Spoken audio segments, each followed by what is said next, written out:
시작하기에 앞서 구독과 좋아요 안 하셨다면 구독과 좋아요 꼭 한 번씩 부탁드립니다. 구독과 좋아요는 크리에이터에게 큰 힘이 됩니다.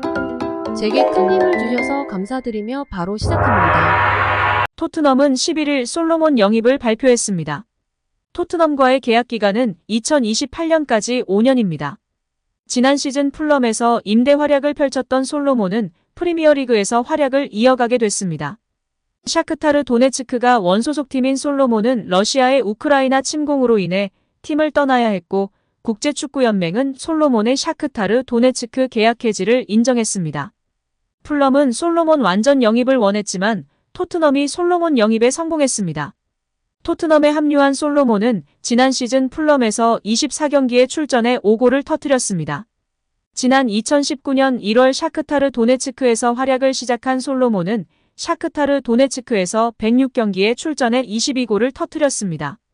지난 2020년 10월 유럽축구연맹 챔피언스리그 레알 마드리드 원정 경기에선 3대2의 승리 주역으로 활약하기도 했습니다.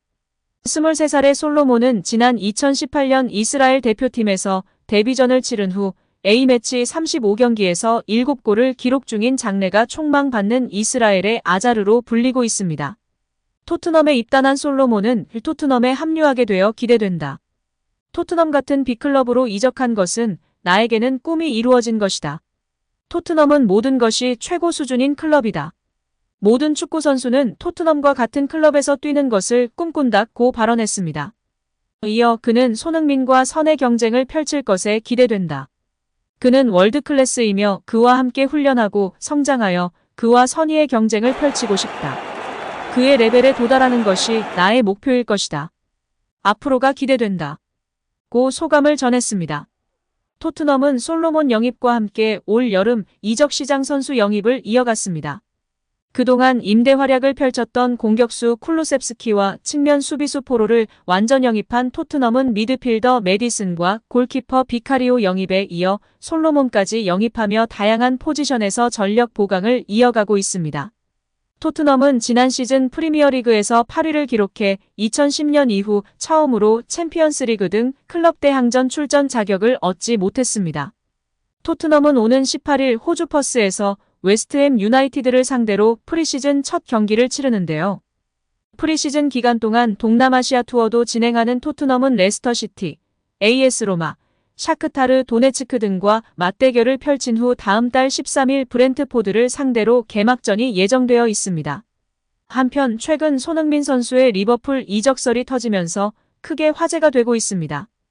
영국 매체 이브닝 스탠다드가 보도하였고 국내에서도 보도되며 많은 팬들이 주목하고 있는데요. 자세한 내용 알아보겠습니다. 영국 매체 이브닝 스탠다드는 7일 리버풀이 손흥민을 영입하려고 움직이고 있다.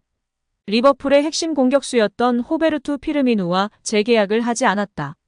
이에 따라 자연스럽게 손흥민의 자리를 만들었담라고 보도했다. 이어 피르미누가 지난 5일 사우디 프로리그의 알아흘리 구단으로 이적했다. 리버풀은 피르미누와 재계약하지 않았다. 그를 자유계약으로 보냈다. 그는 모하메드 살라, 사디오 마네과 함께 환상적인 호흡을 보여줬지만 이제 리버풀 구단은 살라만 남아있단라고 전했다.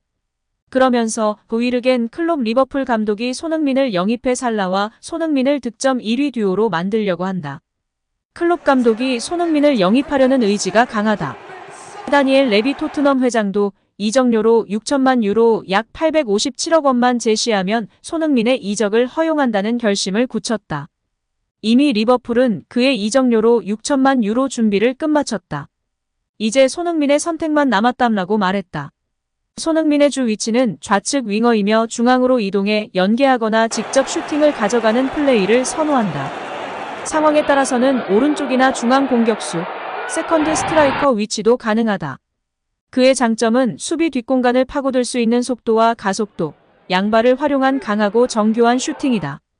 그는 오프사이드 라인을 깨고 득점하는 라인 브레이킹에 능하고 페널티 박스 내 공간적 여유가 충분하면 지공 상황이더라도 패스받고 슈팅할 수 있는 위치로 적절하게 이동할 줄 알며 중거리 슈팅을 양발 모두 정교하게 구사한다.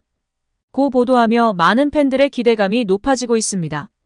이에 대한 국내의 한 축구 전문가의 발언도 주목받고 있는데요. 일단은 손흥민 선수 이적 얘기는 작년에도 재작년에도 나왔었어요. 레알 마드리드 관심이 있었다. 바이에른 뮌헨으로 간다는 소리가 있더라. 이런 얘기가 있었는데 사실은 손흥민 선수 이적에 관해서는 앞으로 좀 더 지켜봐야 돼요. 그런데 중요한 것은 이런 거예요. 현 소속팀인 토트넘의 입장에서 봤을 때 주전 공격수인 해리 케인이 떠나갈 게 거의 확실하거든요. 거기다가 손흥민까지 내준다? 그러면 공격을 누가 하죠? 만약에 해리 케인이 정말로 바이에른 뮌헨 얘기가 있는데 간다면 저는 최고 경영자가 레비인데 그 사람이 과연 손흥민 선수를 과연 내줄까? 물론 여기에서도 돈의 논리가 지배를 해요. 만약에 정말 많은 돈을 지불을 한다. 그러면 갈 수도 있겠죠. 그런데 그게 아니라면 제가 보는 견지에서는 리버풀이 원하는 것과는 별개로 토트넘이 과연 놔줄까? 그런 의문이 좀 든다며 조심스러운 입장을 보였습니다. 재차 앵커가 질문을 이어갔는데요. 레비 회장 말씀하셨는데 다니엘 레비 토트넘 회장이 이적료로 6천만 유로를 제시하면 손흥민의 이적을 허용한다는 결심을 세운 것 같다라는 기사가 나오기는 했어요. 그러니까 6천만 유로의 가격은 우리 돈으로 857억 원 정도. 그런데 앞서 저희가 돈의 논리가 있다고 했잖아요. 만약에 6천만 유로를 리버풀이 지불할 수만 있다면 손흥민 선수를 보낼 수도 있는 게 아닌가 싶은데 생각이 어떠신가요? 이에 대해 그는 그런데 첫째, 6천만 유로를 과연. 왜냐하면 작년에 누네스라는 선수를 6천만 유로에 영입을 했는데 작년 시즌에 별로 활약이 안 좋았어요. 그러면 그 선수는 어떻게 처리할 것인가? 여러 가지 문제가 많아요. 물론 리버풀로 간다고 한다면 지금보다는 손흥민 선수가 더 좋은 여건에서 공격을 더 할 수 있겠고 이집트 출신의 살라라는 공격수와 좋은 호흡을 맞출 수는 있겠는데 어쨌든 리버풀이 원하는 건 맞는 것 같은데 아까 말씀하셨듯이 돈의 논리가 지배하는 프로 세계이니까 이적료가 맞으면 갈 수는 있겠는데 모르겠습니다. 조금 더 이 부분은 제가 사실은 딱 말씀드리기가 쉽지 않은 게 좀 더 지켜봐야 되겠다. 아직은 안개 속이다. 이렇게 봐야 될 것 같아요. 라며 답변하였습니다. 일단 다시금 리버풀 이적설이 나왔다는 것이 계속해서 지켜봐야 할 상황인 것 같습니다. 이적시장 최고 공신력의 로마노 기자의 보도가 아닌 이상은 다 이적설인 상황인데요. 일단 이적설이라도 나와야지 어떠한 결과가 도출될 수 있으니 주의 깊게 지켜봐야 하지 않을까 싶습니다. 여러분들의 생각은 어떠신가요? 손흥민 선수가 프리미어리그에서 할 일이 많다며 사우디 이적설을 일축했는데요. 토트넘에 남겠다는 의미일까요? 프리미어리그 타팀에 대한 이적의 여지는 남겨둔 것일까요? 오늘 영상은 여기까지입니다. 우리 구독자분들의 생각은 어떠신지 궁금합니다. 댓글로 의견을 남겨주시면 감사하겠습니다. 끝까지 시청해주셔서 감사드리며 다음에도 더 좋은 영상으로 찾아뵙도록 하겠습니다.